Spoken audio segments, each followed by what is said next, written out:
This is the Henry's Child podcast. Am I crazy? Or am I just raving?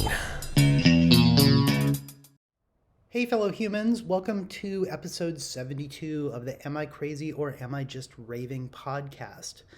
It has been about 6 months and we've been dealing with the holidays, and we've been dealing with COVID, and thankfully we're all okay, and we really look forward to getting out into the world and performing some shows. Now, the first bit of housekeeping that I have is that we're coming up on another Bandcamp Friday. February 4th is Bandcamp Friday, and what they do is Bandcamp, for a certain amount of time during the day, will sort of waive their fees, allowing to more fees to kind of go back to the artists. So if you're not familiar with Bandcamp, I have it kind of up here on the screen, and there really isn't anything special to do.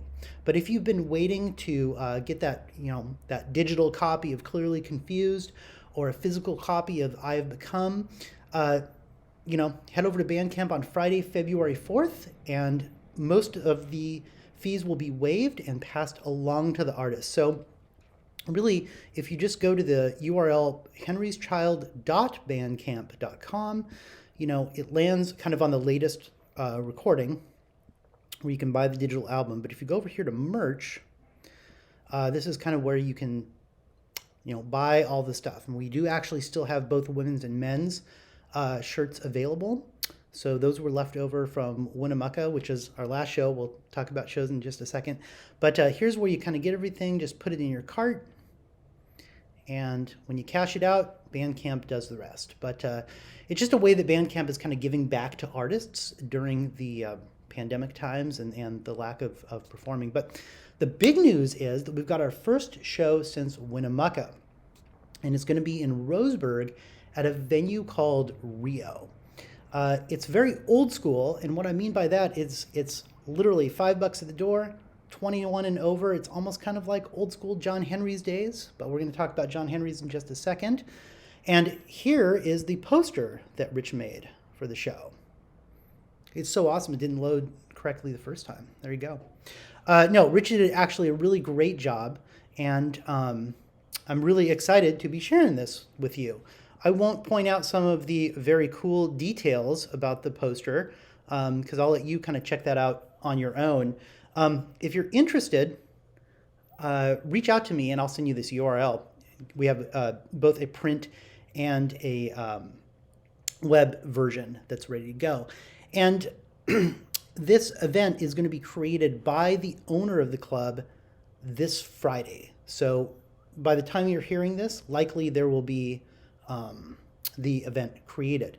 And really, at first, I got a little bit of a kind of like pushback of like, oh, why Roseburg or whatever. But once we actually did the math on it, it's actually closer to Eugene than our rehearsal studio in Salem. So the good news is, as you can see by the poster, they actually gave us the entire night, and we chose wisely.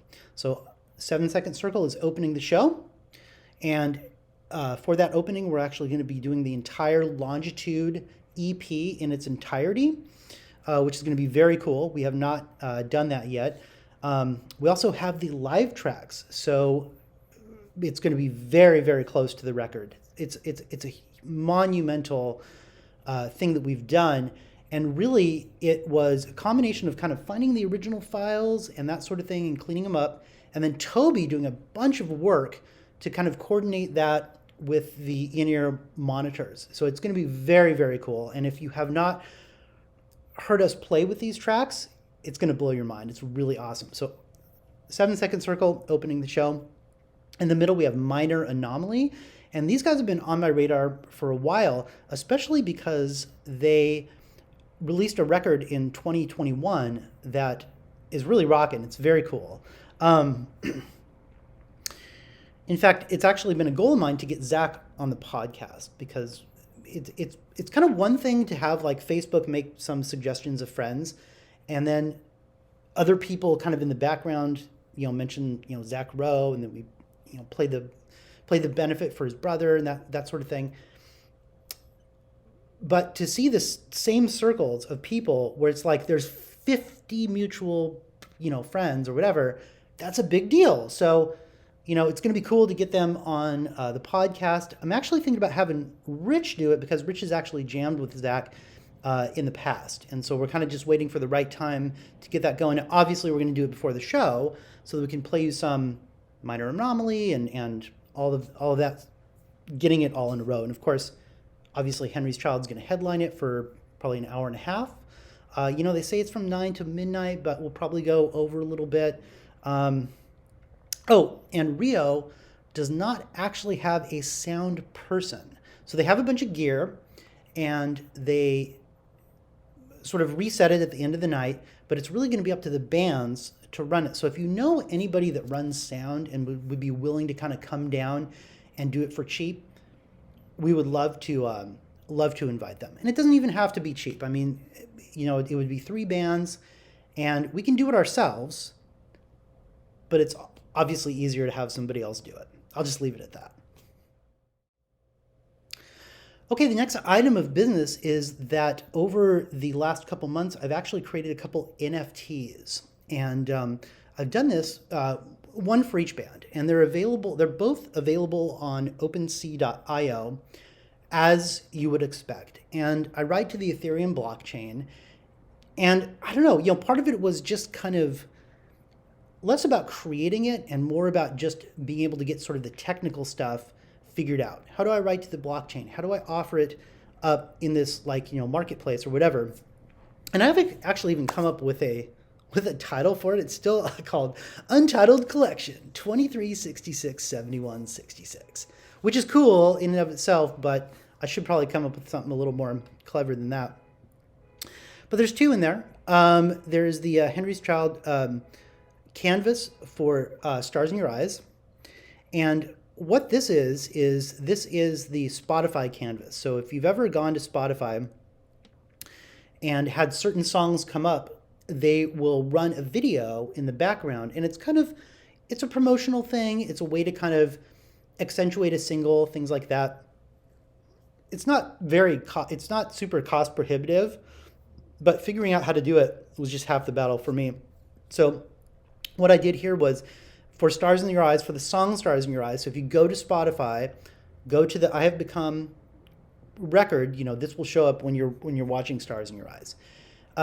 The limitation is it's only 8 seconds, and I had to go through and find something that sort of had either featured the entire band or featured kind of everybody in the band, and that was just my goal. It's not like I have I'm tripped up on some weird thing about fairness or whatever, but it was just a cool thing to kind of do, and figuring it out, I figured that I would also at the same time offer it as an NFT. Now, obviously, this is way more about creating it than making money, because the money part's just, it would be kind of a nice to have.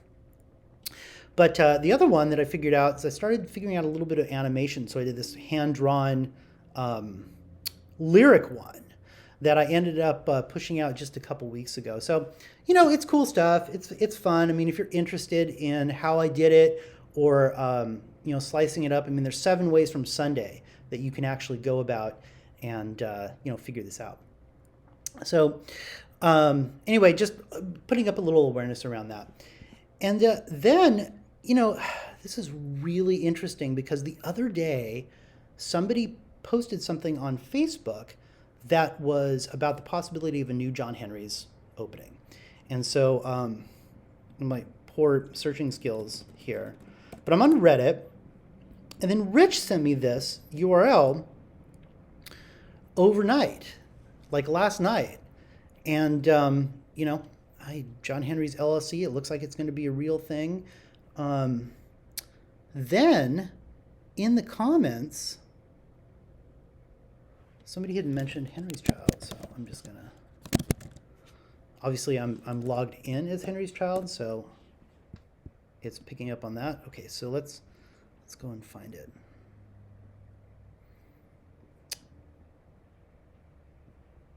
So they talked about, so they were talking about the previous owners, and they said, is your cousin Thom?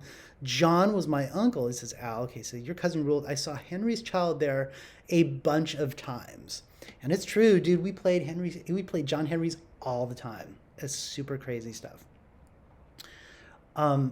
So I think that we should up that comment and then we should respond.